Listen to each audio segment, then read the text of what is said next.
Performance de lectura, lógica del sentido, capítulo Platón y el simulacro. Si decimos del simulacro que es una copia, ícono infinitamente degradado, una semejanza infinitamente disminuida, dejamos de lado lo esencial.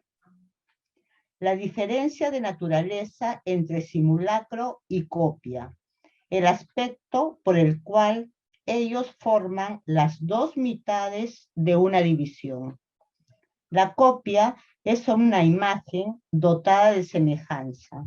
El simulacro, una imagen sin semejanza. Simulacro se construye sobre una disparidad, sobre una diferencia. Interioriza una disimilitud. Es por lo que es, incluso no podemos definirlo en relación con el modelo que se impone a las copias, modelo de lo mismo, del que deriva la semejanza de las copias. Si el simulacro tiene aún un modelo, es un modelo diferente, un modelo de lo otro, del que deriva una desemejanza interiorizada. El simulacro comprende grandes dimensiones, profundidades y distancias que el observador no puede dominar. Y porque no los domina, experimenta una impresión de semejanza. El simulacro incluye en sí el punto de vista diferencial. El observador forma parte del propio simulacro, que se transforma y se deforma con su punto de vista. En definitiva, hay en el simulacro un devenir loco, un devenir ilimitado, un devenir siempre otro, un devenir subversivo de las profundidades, hábil para esquivar lo igual, el límite, lo mismo o lo semejante, siempre más y menos a la vez, pero nunca igual. Impone un límite a ese devenir.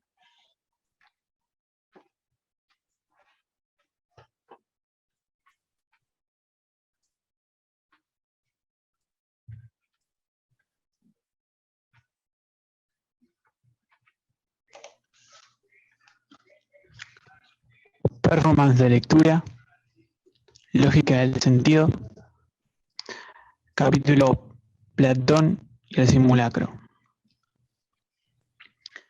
El proyecto platónico solo aparece verdaderamente si nos remitimos al sentido de la división. La finalidad de la división, seleccionar linajes, distinguir pretendientes, distinguir lo puro y lo impuro, lo auténtico y lo inauténtico. Dialéctica platónica, dialéctica de rivalidad. División aparece en profundidad, en la selección del linaje, seleccionar las pretensiones, distinguir el verdadero pretendiente de los falsos. El mito, con su estructura siempre circular, es, ciertamente, el relato de una fundación. Lo que ha de ser fundado, en efecto, es siempre una pretensión. El pretendiente es quien recurre a un fundamento a partir del cual su pretensión se encuentra bien fundada, mal fundada o no fundada. Las almas sensuales, olvidadas y de corta vista son, por el contrario, denuncias como falsos pretendientes. Una pretensión electiva responde al problema del método selectivo. Tríada neoplatónica. El fundamento, el objeto de la pretensión, el pretendiente, el padre, la hija y el novio. El fundamento es lo que posee algo en primer lugar, lo da a participar, lo da al pretendiente, poseedor en segundo término. La justicia, la cualidad de justo, los justos. Simulacros y las falsificaciones. La maldición pesa sobre estos últimos, pues encarnan la mala potencia del falso pretendiente. El mito constituye el modelo inmanente o el fundamento prueba según el cual deben ser juzgados los pretendientes y su pretensión medida. Persigue y alcanza su propósito. Autentificación de la idea, la selección del linaje. Acorralar lo falso, pretendiente como tal, para devenir el ser, o más bien el no ser, del simulacro. Simulacro pone en cuestión las nociones mismas de copia y de modelo.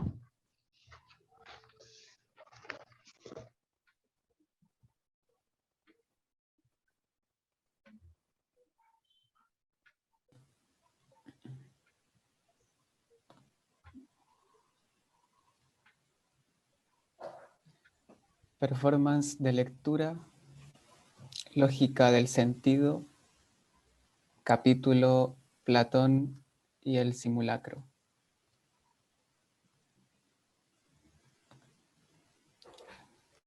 El tiempo se dice en relación con el movimiento.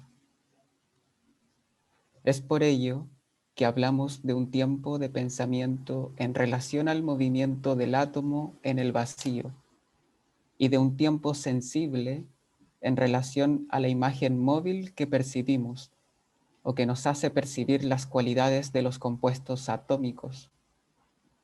Y hablamos de un tiempo más pequeño que el mínimo de tiempo pensable, en relación al clinamen como determinación del movimiento del átomo, y de un tiempo más pequeño que el mínimo de tiempo sensible, en relación a los simulacros como componentes de la imagen.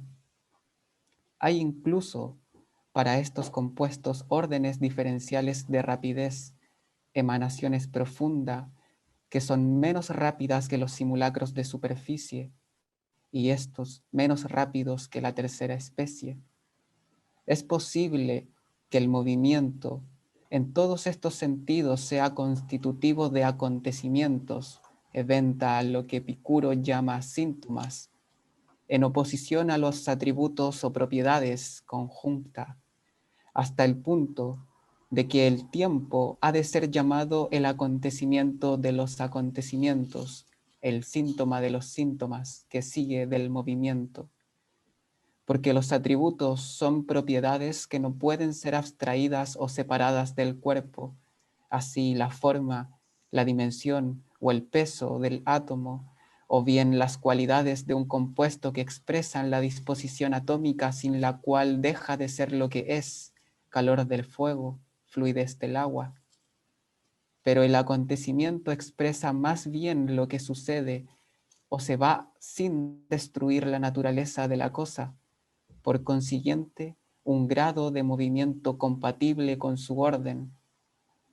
Así, los movimientos de los compuestos y de sus simulacros, o los movimientos y colisiones de cada átomo, y si el nacimiento y la muerte, la composición y la descomposición son acontecimientos, es en función de los elementos de un orden inferior al de los compuestos y cuya existencia es compatible con la variación de los movimientos en un paso al límite de los tiempos correspondientes.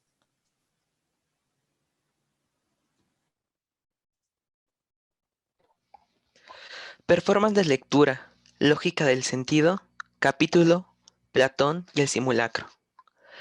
El secreto del eterno retorno consiste en que no expresa de ninguna manera un orden que se oponga al caos y que lo someta.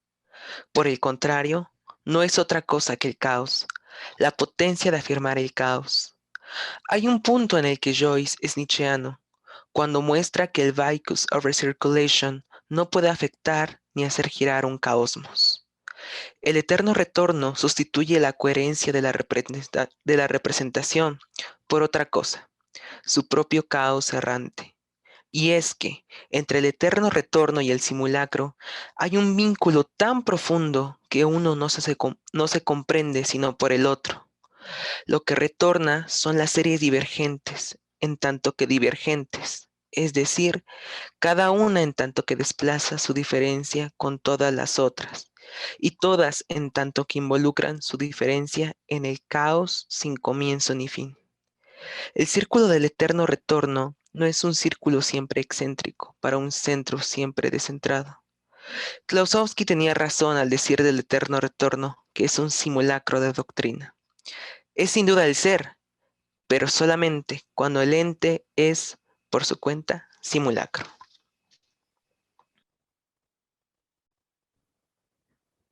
Performance de lectura, lógica del sentido, capítulo Platón y el simulacro.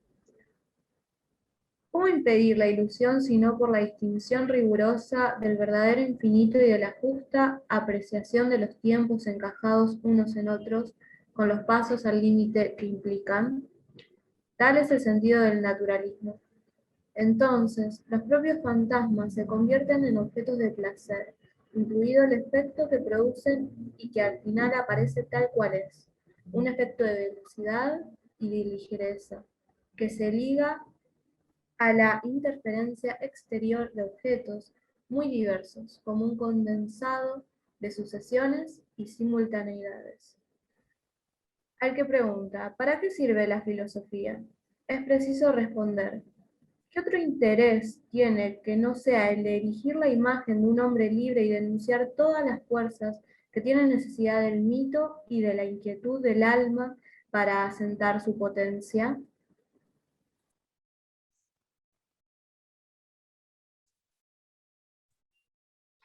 Bibliografía.